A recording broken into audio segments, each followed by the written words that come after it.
Selamat datang di saluran ini, di mana cerita-cerita kelam yang tak terungkapkan akan dibagikan. Apa yang akan kamu dengar malam ini bukanlah sebuah fiksi, melainkan sebuah kisah yang masih membekas di ingatanku. Semua ini dimulai dengan sebuah kejadian misterius di sebuah tempat yang kini terlupakan oleh banyak orang. Jika kamu merasa ada yang aneh atau merinding, itu bukan hanya perasaanmu, ini lebih dari itu. Bersiaplah, karena kisah ini akan membawamu ke tempat yang tidak ingin kamu kunjungi. Cerita yang akan kamu dengar adalah hasil karya fiksi, dan jika ada kemiripan nama, tempat, atau kejadian dengan kenyataan, itu semata-mata kebetulan. Kami tidak bermaksud menyinggung siapapun.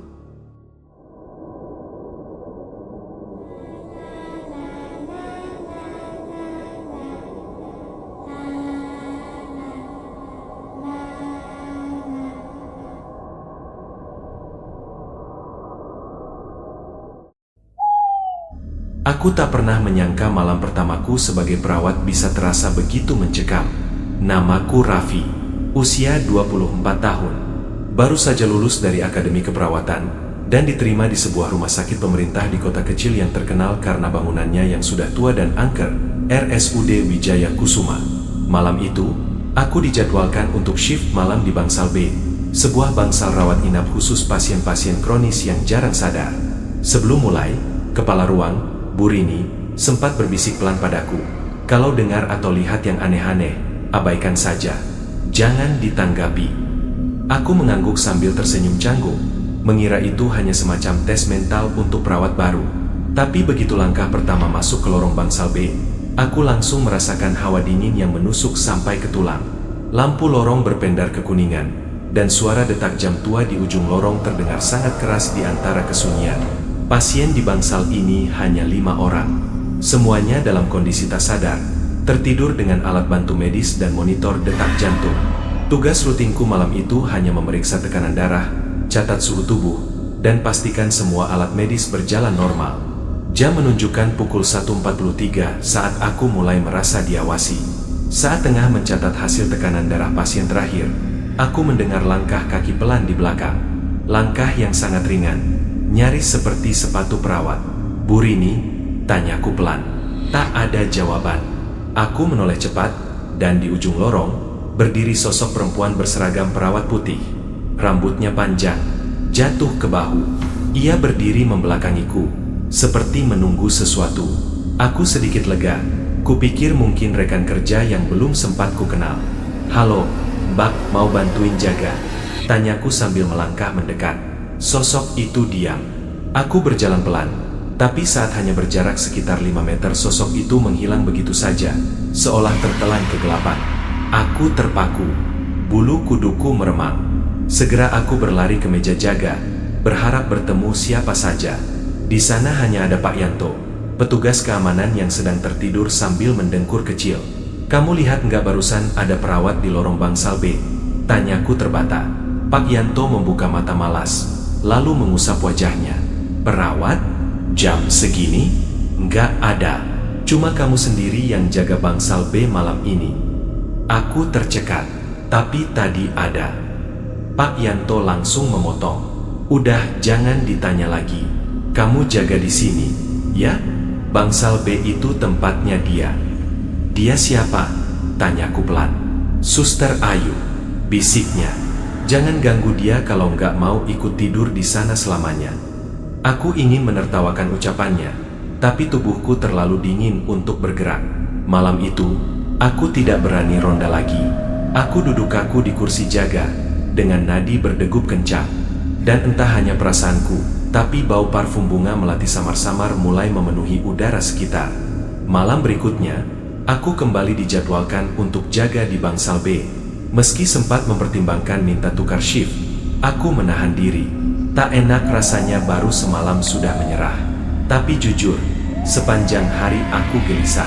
Sosok perempuan berseragam perawat malam sebelumnya masih jelas di kepalaku. Sekitar pukul 23.30, aku mulai bertugas. Kali ini aku berusaha lebih fokus dengan tugas rutin, mengecek infus, mencatat tekanan darah, membersihkan alat, dan mencocokkan data pasien. Semua tampak normal, tapi Perasaan tidak nyaman kembali datang saat jam mendekati pukul 2 dini hari. Aku sedang berdiri di depan ruang alat saat bau parfum melati itu tercium lagi. Kali ini lebih kuat. Jantungku mulai berdegup tak beraturan. Aku berbalik dan melihat sesosok perempuan berdiri di ujung lorong. Kali ini menghadap ke arahku. Perempuan itu sangat cantik. Rambut hitam panjang, kulit putih pucat, bibir merah, dan seragam suster yang agak jadul modelnya. Ia tersenyum padaku. Senyum yang menggoda tapi dingin. Matanya tajam, menusuk. "Ah, Anda siapa?" Suaraku gemetar. Ia tidak menjawab, hanya melangkah perlahan ke arahku. Langkahnya nyaris tanpa suara. Aku terpaku, ingin lari tapi kaki tak bisa digerakkan.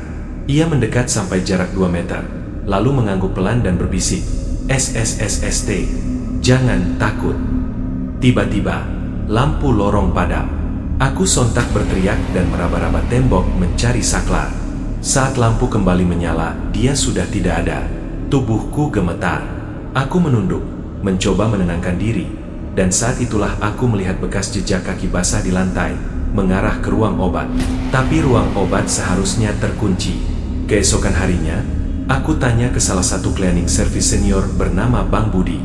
"Bang, semalam saya lihat suster cantik. Seragamnya beda. Dia masuk ke ruang obat." Bang Budi langsung pucat. "Lu jangan bilang itu suster Ayu." Aku terdiam. "Kalau lu sudah lihat dia, siap-siap aja, Vi. Dia tuh nggak muncul sembarangan. Biasanya, cuma muncul buat cowok yang dia suka." Hari-hariku berubah sejak itu. Aku jadi sulit tidur, bahkan saat siang. Malam harinya, sebelum berangkat kerja, aku sering bermimpi. Mimpi yang sama. Di kamar rumah sakit yang sunyi, aku terbaring sebagai pasien, dan suster Ayu merawatku. Ia menyanyi pelan lagu Nina Bobo, namun nadanya begitu menyayat, seolah membawa kesedihan dan dendam. Malam ketiga aku berjaga, jam menunjukkan pukul 1.55 ketika monitor kamar pasien 209 berbunyi.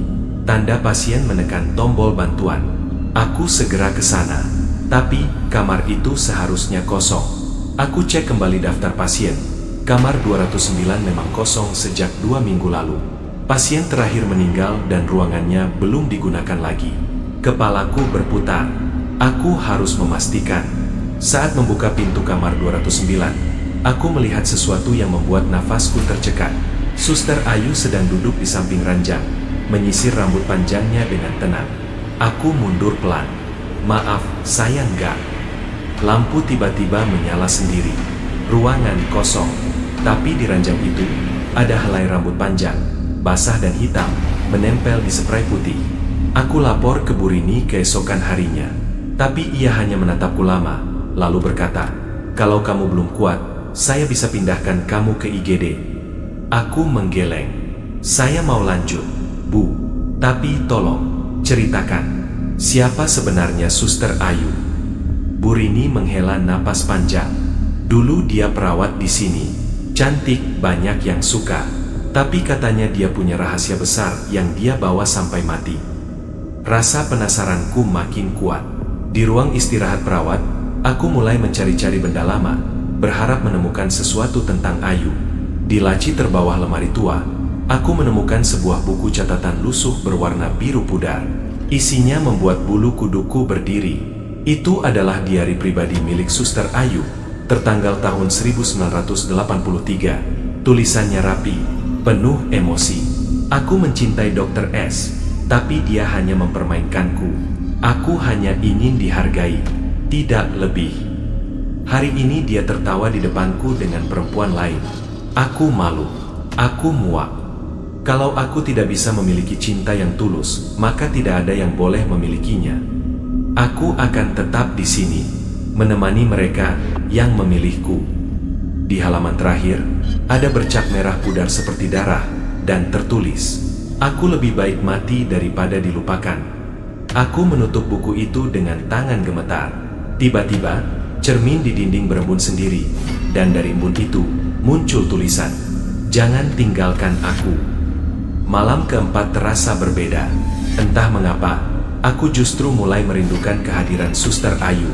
Aku tahu ini gila, tapi dalam ketakutan itu, ada rasa ingin bertemu lagi. Aku mulai berbicara dalam hati saat ronda, berharap dia muncul. Dan ia muncul. Tepat pukul 2, di ruang istirahat, lampu redup, aroma melati begitu kuat. Aku tertidur di kursi. Dalam setengah sadar, aku melihat Ayu duduk di hadapanku, menyentuh pipiku lembut. "Kau berbeda dari yang lain," bisiknya. "Temani aku, jangan biarkan aku sendiri lagi." Aku ingin bangun, tapi tak bisa. Tubuhku terasa lumpuh.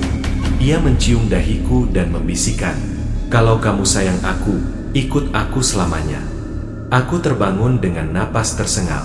Tak ada siapa-siapa di ruang istirahat. Tapi di pipiku, masih terasa bekas dingin jari-jari yang menyentuhku tadi. Sejak saat itu, wajah Ayu muncul di mimpiku setiap malam. Aku mulai bertanya pada diri sendiri, apakah aku sedang jatuh cinta atau perlahan ditarik ke dunia miliknya? Hari-hariku semakin tak tenang. Aku mulai jarang bicara dengan rekan sejawat. Bahkan Bu Rini sempat menegur karena aku terlihat lemas dan kurang fokus. Aku ingin cerita, tapi takut dianggap gila. Suatu malam, seorang perawat senior bernama Kak Mira mendekatiku diam-diam saat istirahat. "Raffi, kamu udah lihat Suster Ayu?" "Ya." Aku menatapnya kaget. "Kok kakak tahu?" Dia menarik napas panjang. "Dulu aku juga, 3 tahun lalu. Tapi aku kuatkan diri dan berhenti. Kalau kamu terus dekatin dia, kamu bisa ikut mati." Aku membeku. Dia akan muncul terus, lewat mimpi, suara, atau sentuhan, sampai kamu menyerah dan ikut dia. Aku mulai gemetar. "Dan kalau kamu tidur bersamanya, itu tandanya kamu gak bisa kembali." Jantungku berdegup keras. Malam itu aku berniat menjauh. Tapi pukul 2:13, monitor kamar 209 kembali menyala. Kali ini, tak hanya menyala, aku mendengar suara wanita tertawa kecil dari dalam ruangan. Dan di monitor CCTV, jelas terlihat aku sendiri sedang membuka pintu kamar itu. Padahal aku masih duduk di meja jaga. Aku mencoba melawan. Aku bacakan doa. Aku putar murotal lewat HP saat jaga malam. Tapi efeknya cuma sebentar. Setelah pukul 2, lampu berkedip, suara tawa kembali terdengar, dan parfum melati menguasai ruangan. Aku tak lagi bisa membedakan mana mimpi, mana kenyataan. Suatu malam, aku terbangun di ranjang pasien kamar 209. Tanganku diinfus, badanku lemah. Di sisiku duduk Ayu, menggenggam tanganku. "Sekarang kamu jadi milikku," bisiknya sambil tersenyum tenang. Aku berteriak, tapi tak ada suara, tak ada siapapun. Tiba-tiba, aku melihat tubuhku sendiri. Aku sedang tidur di ruang istirahat. Aku menatap Ayu ketakutan. "Ini cuma awal, Raffi. Kau akan suka di sini selamanya."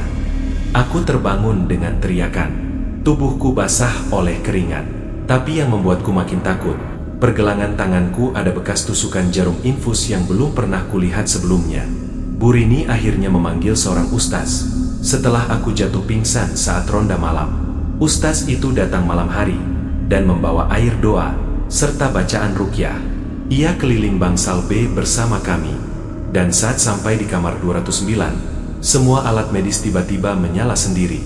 Monitor ECG memunculkan garis detak jantung, padahal ruangan kosong.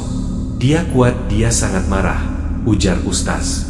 Saat ustaz mulai membaca ayat kursi, seluruh lorong diguyur bau amis darah. Lantai menjadi basah seperti habis dipel. Lalu dari arah ujung lorong terdengar jeritan perempuan panjang dan melengking, menyayat malam. Ustaz menghentikan bacaannya. "Dia sudah memilih korban. Sekarang tinggal kamu, Raffi. Mau hidup atau mati?" Aku menunduk. "Saya gak kuat, tolong selamatkan saya." Ustaz menyerahkan kalung dari kayu cendana dan berpesan, "Pakailah ini. Jangan tanggapi jika dia datang." Malam itu, aku tidur dengan tangisan. Ayu muncul di mimpiku kali ini dengan wajah penuh luka dan darah, sambil berkata, "Kenapa kamu tolak aku? Bukankah kamu bilang kamu tidak takut padaku?" Setelah upaya ruqyah itu, gangguan sempat berhenti, tapi hanya 2 hari. Malam ketujuh, aku menerima telepon internal dari kamar 209. Suara perempuan, pelan dan lirih. "Maaf, saya butuh bantuan," perawat pria yang namanya Raffi. Aku menahan napas. Aku putuskan untuk menjawab tantangannya. Kupasang kamera di saku dan rekam segalanya. Saat aku masuk ke kamar 209, suasananya berubah drastis. Dindingnya dipenuhi darah. Tempat tidur bergoyang sendiri. Di tengah kamar, Ayu berdiri dengan gaun putih robek dan mata hitam legam tanpa bola mata. "Kamu pikir kamu bisa kabur dariku?" Suaranya menggema seperti dari dasar sumur. "Aku cuma mau kau temani aku malam ini, seperti yang dulu kau janjikan dalam hatimu." Aku tak kuat lagi. Aku membaca doa keras-keras, tapi tubuhku tertarik ke arah ranjang. Lampu padam. Video berhenti merekam. Aku terbangun di ruang medis pagi hari, dengan tubuh lemah dan tanda cakar panjang di dada kiriku. Aku memutuskan mengundurkan diri. Sebelum benar-benar pergi, aku kembali ke Bangsal B, menyempatkan diri duduk di ruang 209 untuk terakhir kali. Kukatakan dalam hati, "Maaf Ayu, aku tidak bisa bersamamu. Aku masih hidup." Ruangan sunyi, tak ada angin, tak ada suara. Tapi saat keluar dari Bangsal, aku sempat menoleh ke belakang dan kulihat sosok Ayu berdiri di jendela, tersenyum kecil, matanya penuh luka. Dan sejak hari itu, aku tak pernah bisa mencintai perempuan lain. Setiap kali aku mencoba, mereka selalu bermimpi buruk tentang rumah sakit, tentang perempuan bergaun putih dengan mata hitam pekat. Aku sadar, meskipun aku selamat, Suster Ayu masih bersamaku.